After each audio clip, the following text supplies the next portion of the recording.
Hi mga tao, this is Annie, not Lance. Woke up like this nga niyang babae na yan at tingnan nyo naman talagang namamaga pa ang kanyang kalintat tao.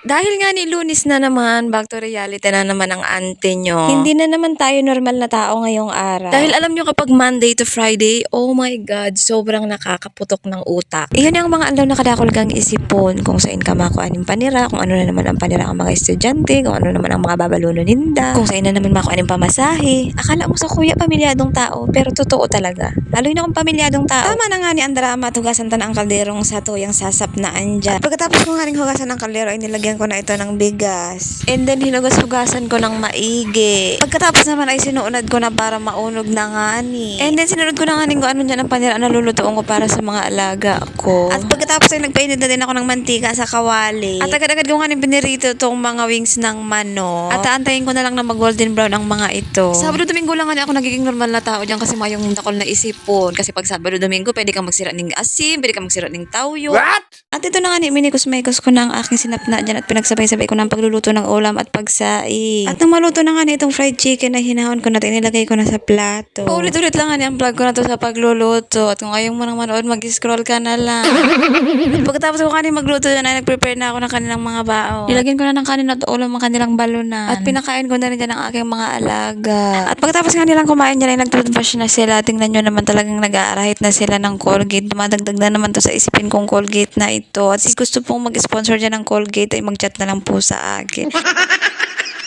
May baho po pala nga ni kaming tira dyan kaya naman ito at aking sasanlagyan. Kaysa naman ipakain natin sa mga taong mapanakit ng damdamin. Aray mo, paka! Pagkatapos ko nga ning magsanlag dyan ay ito naman ang aking aasikusuhin at maghuhugas ako ng pinggan at kasama ko nga ning aking anak niya at nagbabantay sa akin. Dahil ang kanyang mama ay nagchat sa akin at maglalamaw muna daw siya. Kaya sige te, matulog ka lang dyan at ako nang bahala sa lahat. Alam niyo naman siguro kung paano maghugas, diba? Pighihimarok, pigsasabon, and then pigbabanlawan. Ganun lang kadali. Hindi kayo tao kung hindi kayo marunong maghugas ng pinggan. Pero may mga animal din na marunong maghugas. At pagkatapos ko nga maghugas ay nilinisin ko na rin tong aming lababo. At pagkatapos ko nga sa kusina ay dito naman ako sa kwarto at sa sala magwawalis-walis. Naka-speed limit nga niya kaya mabilis talaga ang aking galawan dyan. At inayos ko na rin nga tong mga nakakalat dito kasi maribong nasa ulo. At sobrang maharasahas talaga sa katawan kapag madaming kalat sa bahay. At pagkatapos ko nga nilinisin ang sala at ang kwarto ay tinignan ko ang orasan na talaga namang oras na para bitawan ka sa pagkakahawak mo. Aray ma!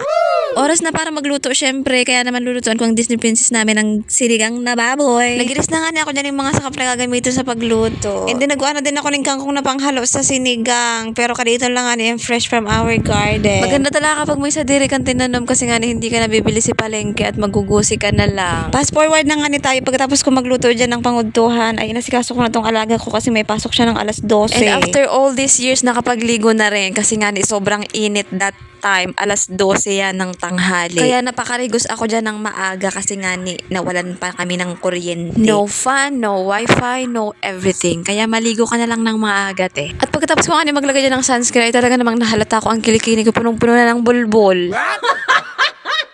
At pagkababa ko nga ay binuksan ko na ang TV at sinimulan ko ng mag-grass cutter ng kilikili kasi nga sobrang nakakagirahaw na talaga. And that's all for today's video. Thank you so much. Bye!